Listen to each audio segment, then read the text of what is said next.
الله العظيم الذي لا إله إلا هو الحي القيوم وأتوب إليه. نعوذ بالله من الشيطان الرجيم.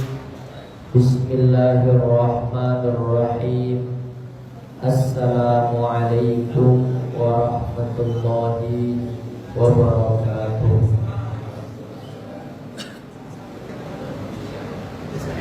Alhamdulillahi Rabbil Alamin.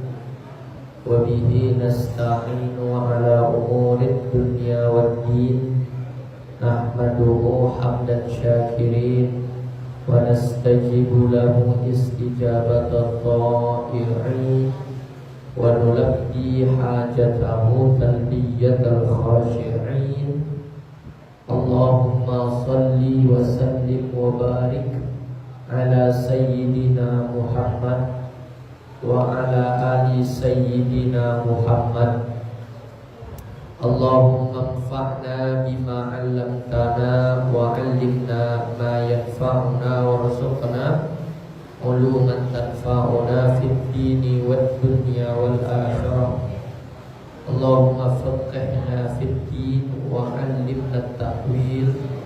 Rabbi shrah li sadri wa yassir li amri wahlul 'uqdatam min lisani yafqahu qawli. Bapak-bapak, ibu-ibu, para orang tua kami yang saya hormati, jamaah yang dirahmati Allah Subhanahu wa taala, mari kita meningkatkan syukur kita kepada Allah Subhanahu wa taala atas berbagai macam limpahan nikmat, rahmat, karunia, pertolongan dan petunjuk yang senantiasa tercurah kepada kita semua sehingga kita dapat berkumpul di masjid yang sama-sama kita cintai ini dalam suasana yang penuh dengan keberkahan. Kemudian sholawat bertangkaikan salam tak pernah bosan untuk selalu kita hadiahkan kepada junjungan kita, teladan kita, Nabi besar Muhammad sallallahu alaihi wasallam. Allahumma salli wa sallim wa barik alaihi. Semoga dengan memperbanyak sholawat kepada Nabi Muhammad, kelak di hari kiamat kita termasuk umat-umatnya Nabi Muhammad yang mendapatkan syafaat. Amin ya rabbal alamin. Jamaah yang dirahmati Allah, Allah Subhanahu wa taala berfirman, A'udzu billahi minasyaitonir rajim. Bismillahirrahmanirrahim. Innaka mayyitun wa innahum mayyitun. Sesungguhnya engkau akan merasakan kematian dan sesungguhnya mereka juga merasakan kematian. Al-Imam Al-Ghazali dalam kitab Ihya Ulumuddin berkata, Tuhfatul Mu'min al-Maut. Hadiah terbesar bagi orang yang beriman itu adalah kematian. Bapak Ibu, kata Imam Al-Ghazali, kematian adalah hadiah terbesar bagi orang yang beriman. Kenapa? Li'anna dunya sijnul mu'min. Karena dunia ini adalah penjara bagi orang-orang yang beriman. Orang yang beriman mesti menahan dirinya dari hal-hal yang tidak diridhoi oleh Allah Subhanahu wa taala. Orang yang beriman dia wajib mampu mengendalikan hawa nafsunya. Jangan sampai hawa nafsunya yang mengendalikan diri. Orang yang beriman wajib berjuang dengan sekuat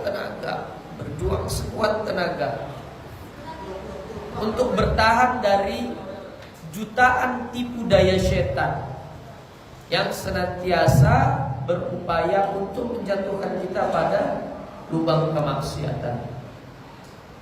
Sampai-sampai di dalam salah satu riwayat hadis dikatakan, setan itu bersumpah, "Fa bi izzatika wa jalalika Demi Allah, kata syaitan, la uwiyanna bani Adam, aku akan senantiasa menggoda anak cucu Adam, madamatil arwahu fi ajsadihim, selama ruhnya masih melekat di jasad.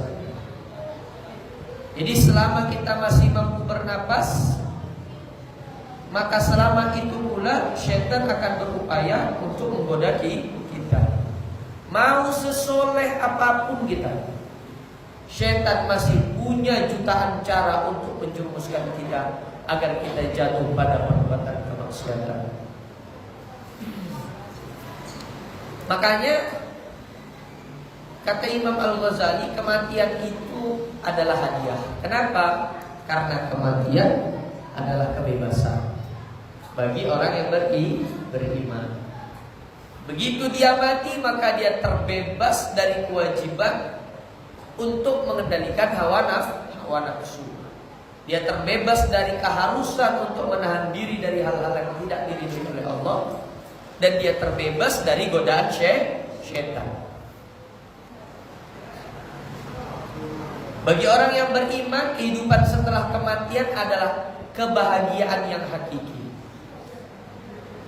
Orang beriman disediakan untuknya alam kuburnya seperti taman daripada taman-taman surga, yang mana pada akhirnya ia akan ditempatkan di surganya Allah, yaitu tempat peristirahatan yang sesungguhnya bagi kita orang yang beriman.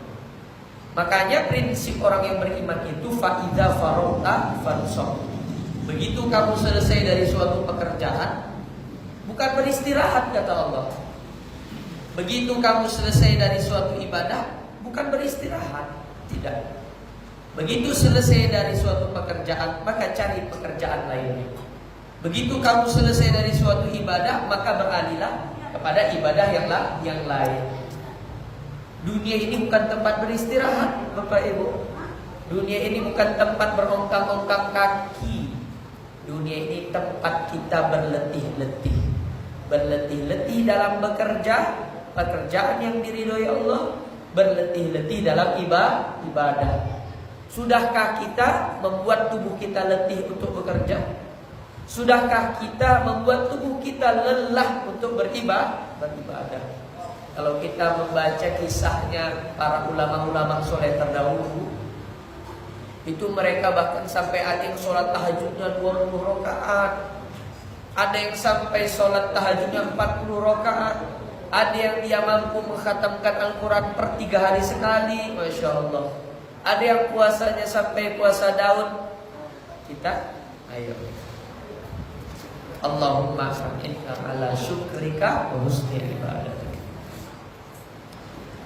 Jamaah yang dirahmati Allah, hari ini kita akan membicarakan tentang tanda seseorang itu meninggal dalam keadaan husnul khotimah.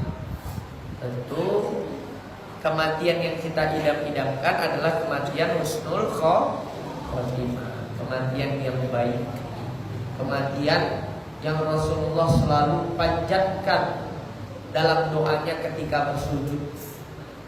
Di antara doa yang Rasulullah panjatkan ketika bersujud di dalam sholat, Allahumma inni as'aluka husnal khatimah. Allahumma inni as'aluka husnal khatimah. Allahumma inni as'aluka husnal khatimah. Jangan pernah Bapak Ibu tinggalkan doa ini ketika bersujud. Di antara tanda seseorang itu meninggal dalam keadaan husnul khotimah, 1, adanya pujian dari orang yang beriman, bukan dari orang kafir, bukan pula dari orang munafik. Adanya pujian dari orang yang beriman kepadanya setelah ia meninggal. Itu dulu waktu dulu, sewaktu masih hidup, yang rajinan sholat 5 waktu di masjid. Pujian datang kepadanya setelah ia meninggal.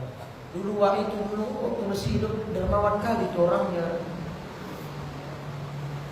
itu merupakan tanda seseorang meninggal dalam keadaan husnul khotimah. Ada pujian yang baik-baik yang datangnya dari orang yang beriman. Dalam salah satu riwayat hadis dari Abu Dzar, bahwa suatu ketika Rasulullah Shallallahu Alaihi Wasallam ditanya, "Wahai Rasulullah, bagaimana jika ada orang yang melakukan amal baik, kemudian dia dipuji oleh masyarakat setelah meninggal?" Apa jawaban Rasulullah? Tilka ajilun busyra lil mu'min. Itu adalah kabar gembira yang disegerakan untuk orang yang beriman. Artinya bahwa orang tersebut meninggal dalam keadaan husnul khotimah. Pada riwayat hadis lainnya, suatu ketika para sahabat melihat ada suatu jenazah yang diangkat menuju pemakamannya. Maka lantas para sahabat pun memuji jenazah tersebut. Puji-pujilah kebaikan jenazah yang baru lewat itu. Mendengar apa yang disampaikan oleh para sahabat, Rasulullah Shallallahu Alaihi Wasallam bersabda, wajabat. Apa arti wajabat, Ustaz? Wajabat itu artinya wajib itu. Kemudian Rasulullah kembali mengulanginya, wajabat, wajib ini. Kemudian Rasulullah kembali mengulanginya, wajabat, wajib ini.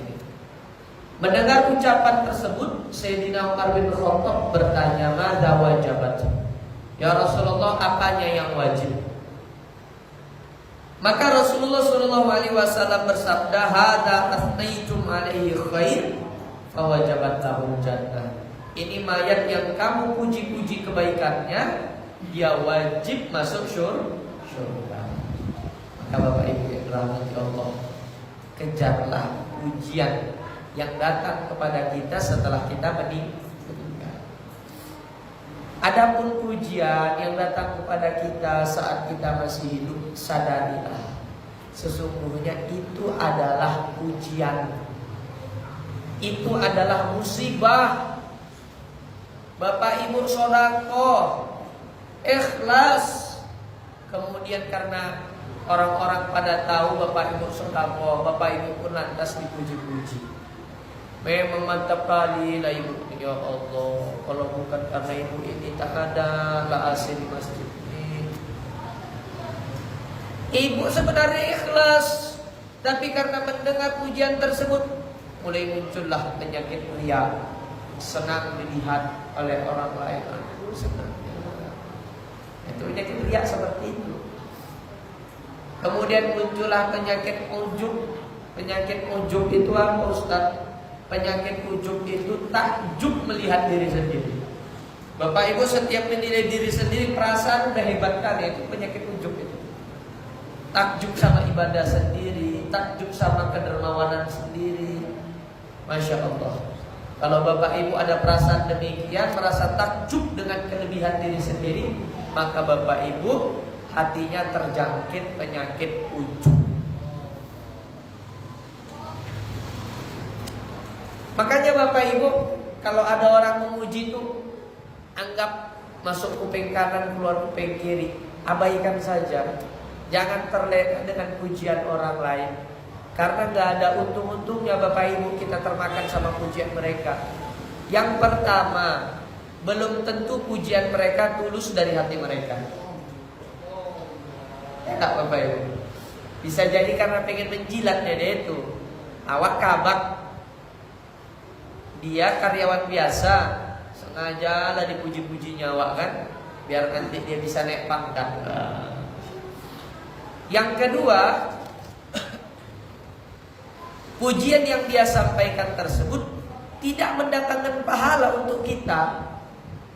Mau dipuji-pujinya kita tentang sholat kita yang jumlahnya 20 rakaat itu, sholat sunnahnya dalam satu hari, sama sekali tidak menambah pahala. Malah rentan kita jatuh pada penyakit-penyakit hati. Maka Bapak Ibu, pujian yang terbaik itu datang ketika kita setelah meninggal. Meninggal kita, orang-orang memuji-muji kebaikan kita, itu tanda kita meninggal dalam keadaan husnul khotimah. Maka paham kebalikannya Bapak Ibu. Di antara tanda seseorang itu meninggal dalam keadaan su'ul khotimah, bahwa ketika ia meninggal banyak orang menyebut-nyebut keburukan dia. Itulah dulu suatu masih hidup. Yang kasar kali lah ngomongnya. Sakit hati awak sering dibuat dia. Di samping yang menceritakannya itu berdosa karena dia bergibah, maka itu juga merupakan pertanda bahwa orang yang meninggal tersebut, di saat banyak orang-orang menceritakan keburukannya, itu pertanda dia meninggal dalam keadaan su'ul khotimah. Na'udzubillah min dzalik. 2. Di antara tanda seseorang itu meninggal dalam keadaan husnul khotimah, bahwa sebelum ia menghembuskan nafas terakhirnya, ia mampu mengucap la ilaha illallah. Kira-kira kita bisa nggak ya Bapak Ibu? Sebelum meninggal dibisikkan kita sama saudara kita, sama istri kita, sama suami kita, sama anak kita, sebut la ilaha illallah. Bisa nggak kita itu nyebutkan? Yang dikhawatirkan lidah kita keluh mengucapkannya. Suatu kalimat yang begitu ringan diucapkan ketika kita masih sehat walafiat, namun sangat berat jika diucapkan pada saat kita menjelang wafat. Sungguh betapa banyak orang yang ketika di akhir hayatnya dibisikkan telinganya la ilaha illallah, dia tak sanggup mengucapkannya. Makanya sedari sekarang kita melatih lidah kita, perbanyak tahlil mengucap la ilaha illallah. Ucapan la ilaha illallah adalah salah satu cara kita memperbaharui keimanan kita, kata Rasulullah. Jaddidu imanakum, perbaharui iman-iman kalian, kata Rasulullah. Kaifa nujaddidu imanana ya Rasulullah, bagaimana kami memperbaharui keimanan kami ya Rasulullah? Jaddidu imanakum bidzikri la ilaha illallah, perbaharuilah keimanan-keimanan kalian dengan memperbanyak zikir la ilaha illallah. 3. Di antara tanda seseorang itu meninggal dalam keadaan husnul khotimah, bahwa ia meninggal dalam keadaan syahid. Semua orang yang mati syahid Bapak Ibu itu husnul khotimah. Pernah suatu ketika Rasulullah SAW bertanya kepada para sahabat. Apa pertanyaan Rasul? Siapa syahid menurut kalian? Lantas para sahabat pun menjawab, orang-orang yang syahid adalah mereka yang mati karena berperang di jalan Allah. Kemudian Rasulullah berkata, kalau begitulah menurut kalian, maka yang mati syahid di kalangan umatku hanya sedikit. Kalau seandainya makna syahid itu hanya mereka yang berperang di jalan Allah kemudian meninggal, kata Rasul, maka yang syahid di kalangan umatku hanyalah sedikit. Apalagi kita di negeri tercinta Indonesia, jauh dari kata berperang. Ada Bapak Ibu di sini dulu veteran perang, veteran kemerdekaan? Gak ada ya Bapak Ibu ya? Atau pernah ikut berperang di mana? Ada di sini tentara?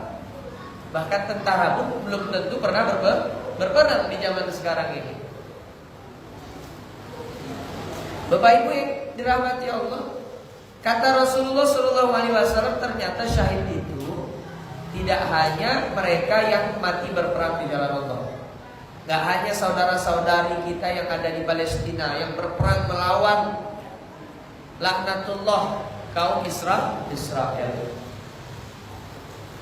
Tidak hanya saudara-saudara kita yang ada di Suriah sana. Ternyata Bapak Ibu kita bisa menjadi orang yang mati dalam keadaan syahid, tidak dalam keadaan berperang. Kata Rasulullah SAW, man mata fi sabilillah fahuwa syahid. Orang yang meninggal karena ia berada di jalan Allah, pergi menuntut ilmu atau pulang dari menuntut ilmu, jika dia meninggal sebelum ia sampai ke rumahnya, maka ia meninggal dalam keadaan syahid. Wal a'yadu billah. Bapak Ibu pulang dari sini, berjalan ini, tiba-tiba ada orang naik kereta kencang, menyerempet Bapak Ibu. Kemudian Bapak Ibu tersungkur, pas kepala terkena batu yang besar, bercucuran darah tersebut. Belum lagi Bapak Ibu sampai dibawa ke Rumah Sakit Umum Kota Tanjung Balai, Bapak Ibu sudah menghembuskan nafas terakhir. Syahid Bapak Ibu, syahid. Baru pulang dari majelis ilmu. Kemudian kata Rasulullah, man mata fil ta'un fahuwa syahid. Orang yang meninggal karena terkena suatu wabah penyakit, maka ia meninggal dalam keadaan syahid. Orang yang terkena virus corona Bapak Ibu, kemudian dia meninggal, kalau berdasarkan hadis yang ada, dia itu termasuk orang yang syahid. Makanya Bapak Ibu tetap menjaga diri, jaga protokol kesehatan, jaga kesehatan Bapak Ibu.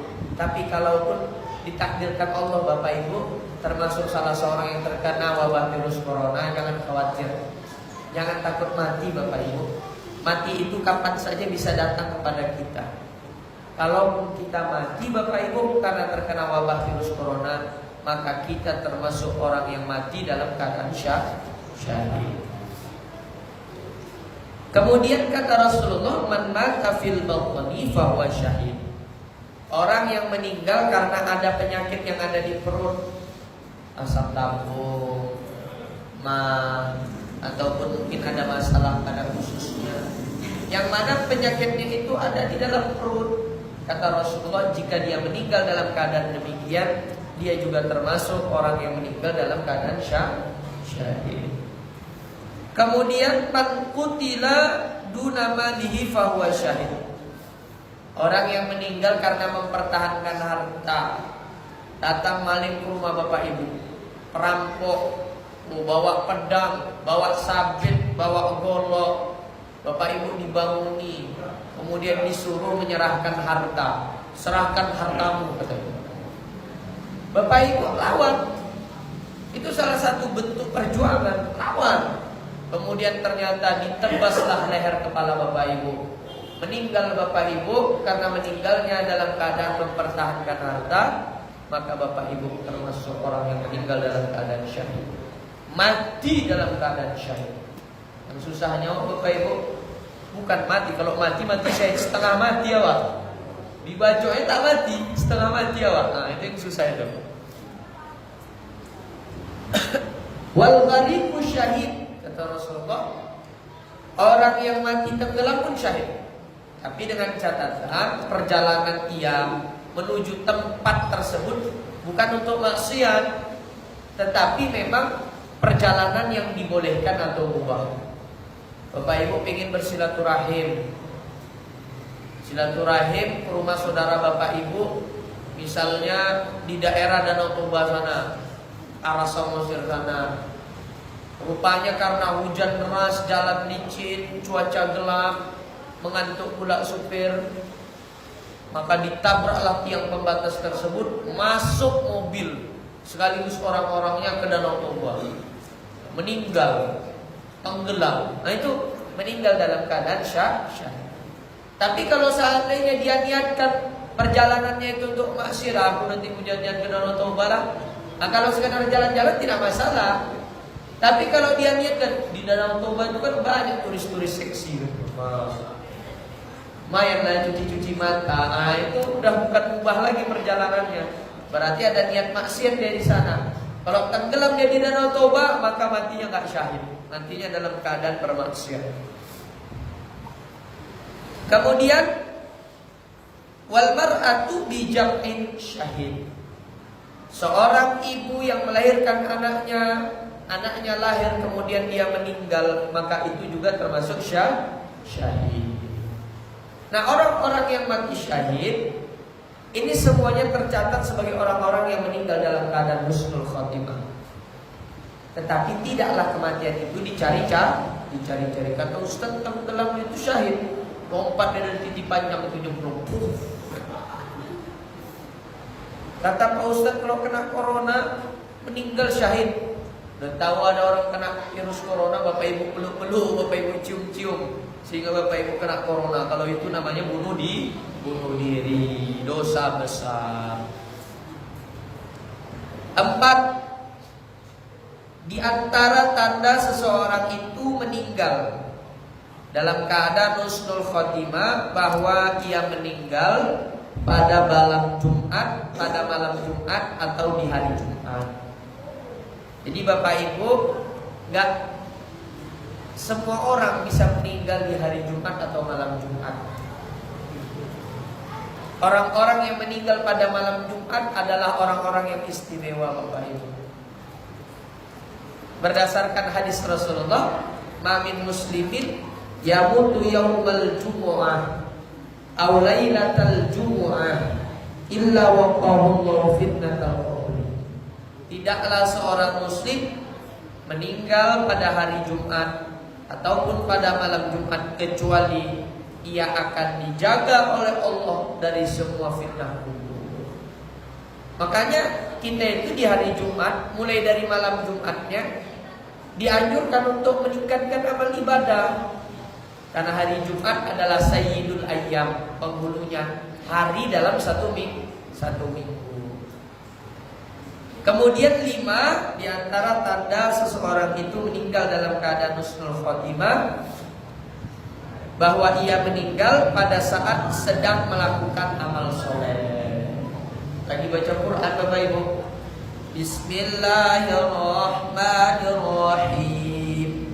Tabarakalladzi biyadihil mulku wa huwa ala kulli syai'in qadir. Meninggal. Nah, itu tanda bahwa dia meninggal husnul khotimah. Sedang puasa meninggal, sedang berzikir meninggal, sedang sholat meninggal. Masya Allah.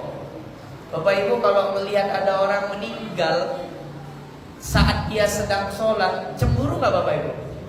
Wajib cemburu lah. Tidak ada hal yang mesti kita cemburui kecuali pada saat kita melihat ada orang meninggal dalam keadaan melakukan suatu ibadah. Gak semua orang punya rezeki seperti itu. Rezeki itu saya mengatakan ada rezeki itu Bapak. Rezeki meninggal pada saat melakukan ibadah. Hanya mereka yang memang hari-harinya diisi dengan berbagai macam ibadah lah yang Allah berikan rezeki meninggal dalam keadaan melakukan amal soleh.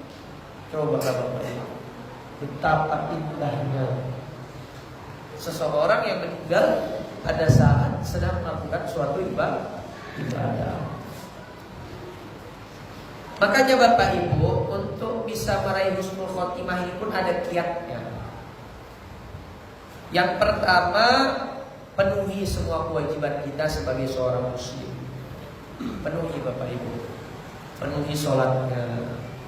Jangan lupa Bapak Ibu, kodo sholat Bapak Ibu yang dulu pernah tertinggal. Bapak Ibu jangan percaya kalau ada yang mengatakan cukup memohon ampun saja kepada Allah. Jangan percaya. Saya baca di kitab manapun, orang kalau meninggalkan sholat sengaja atau tidak sengaja, maka dia wajib mengqadha. Gak sengaja aja Bapak Ibu, kesiangan Bapak Ibu, subuhnya kesiangan, itu kan gak sengaja meninggalkan sholat subuh, itu wajib ganti. Apalagi secara sengaja. Bapak Ibu kalau dulu puasanya pernah tinggal, jangan lupa ditutupi, ganti. Kalau udah lebih setahun sekaligus dengan membayar fidyah. Bapak Ibu jangan lupa yang belum berangkat haji, kewajiban haji itu. Udah belum? Disisihkan uangnya setiap bulan, kan begitu saya nasihati. Tiap bulan sisihkan berapa? 50.000, 20.000 pun jadi 10.000, supaya ada hujah kita, penjelasan kita di hadapan Allah. Kalau ditanya, Syaiful, kenapa kamu belum berangkat haji? Ya Allah, bukan aku tak mau berangkat haji ya Allah. Aku ingin menyempurnakan rukun Islamku ya Allah. Setiap bulan ku sisihkan uangku 20.000 ya Allah. Belum terkumpul supaya dapat berangkat haji atau mendaftar saja ya Allah. Engkau sudah terlebih dahulu mencabut ruhku ya Allah. Setidaknya kita bisa menjawab seperti itu. Penuhi semua kewajiban kita sebagai seorang muslim. Sebagai seorang suami kan ada kewajiban bapak 4. Yang pertama mengingatkan keluarga untuk mengingat Allah. Kewajiban bapak. Jangan bapak sholatnya 5 waktu di masjid, punya anak gadis pakaian yang kotak pulang kotak. Ibu pakai jilbab besar, rajin mengaji, anak gadisnya keluar rumah tak pakai jilbab, pacaran, bangga pula itu anaknya pacaran. Anak bukan Pak Ustaz, dah itu cowoknya Pak Ustaz. Ganteng pula itu. Mau ganteng dia sekalipun, mau dia punya mobil, pekerjaannya mapan, kalau namanya pacaran belum menikah, dosa. Ayolah Bapak Ibu. Bapak nih, kewajiban bapak mengingatkan. Saya kadang heran, bapaknya ahli ibadah, mamanya guru ngaji, anaknya gonta-ganti cewek. Ya Allah Akbar. Anak bapak lah Pak Ustaz masih muda. Ya udah bapak yang berdosa kalau kayak gitu.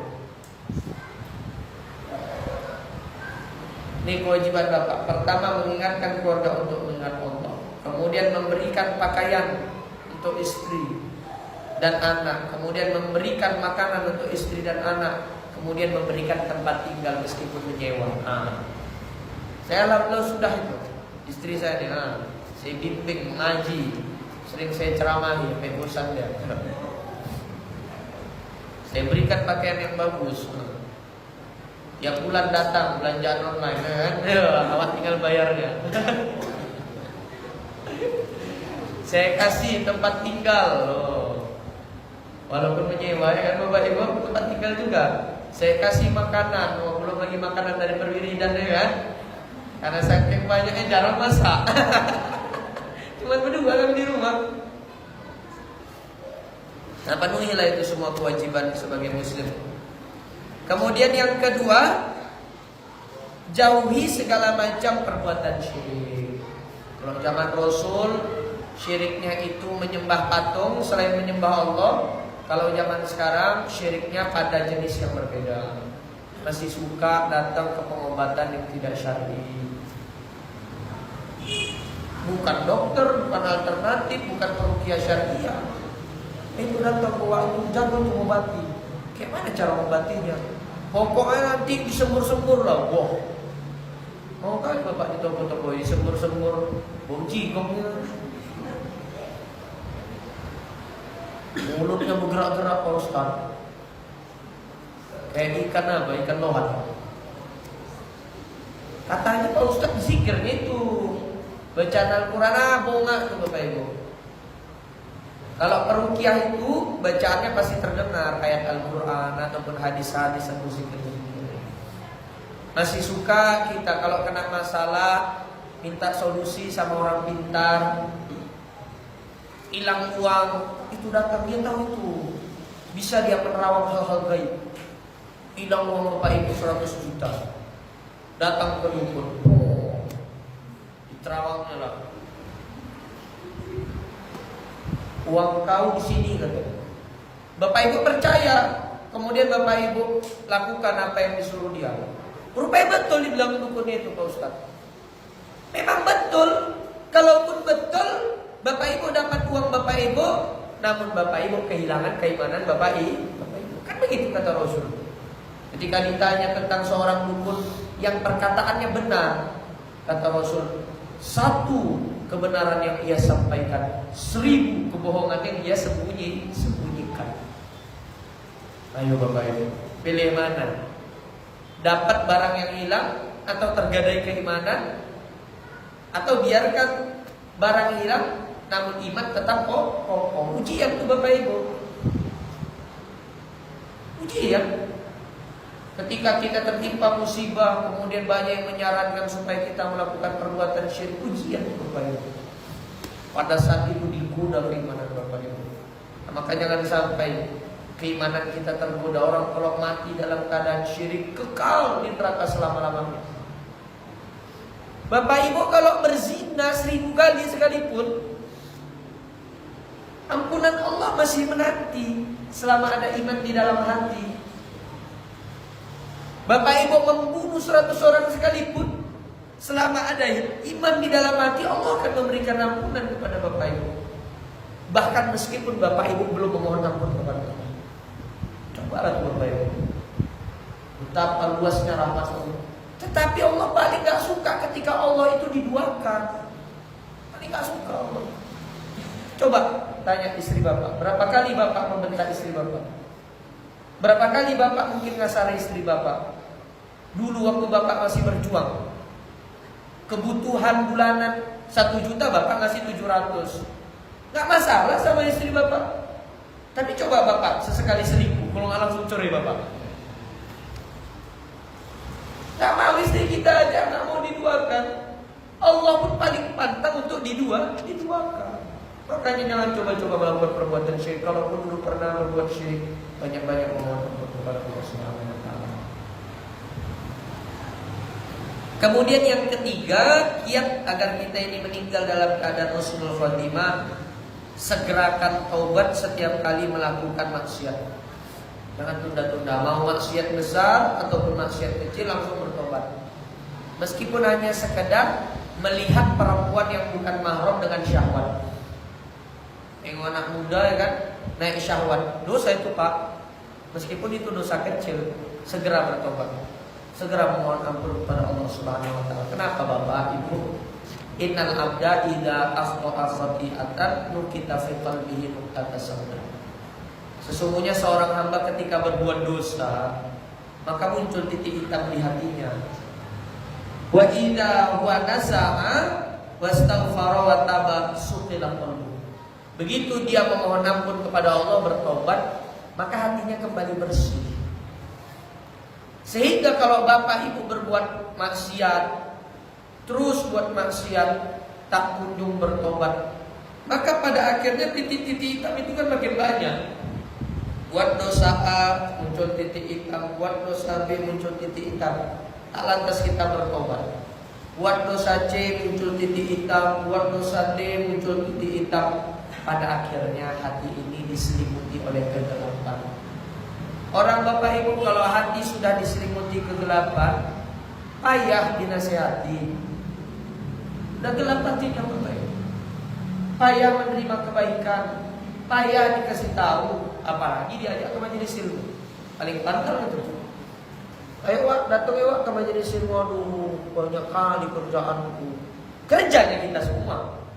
Siapa kemarin Bapak ada cerita yang lulus PNS, Bapak lulus PNS di mana Pak? Bapak PNS di mana? Labura. Cobalah Bapak Ibu bayangkan dari Tanjung Balai ke Labura tiap hari berpulang.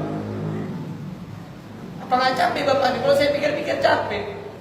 Tapi setiap Senin saya selalu memperhatikan Bapak ini selalu datang menghadiri majelis ilmu. Kalau ditanya capek kan capek.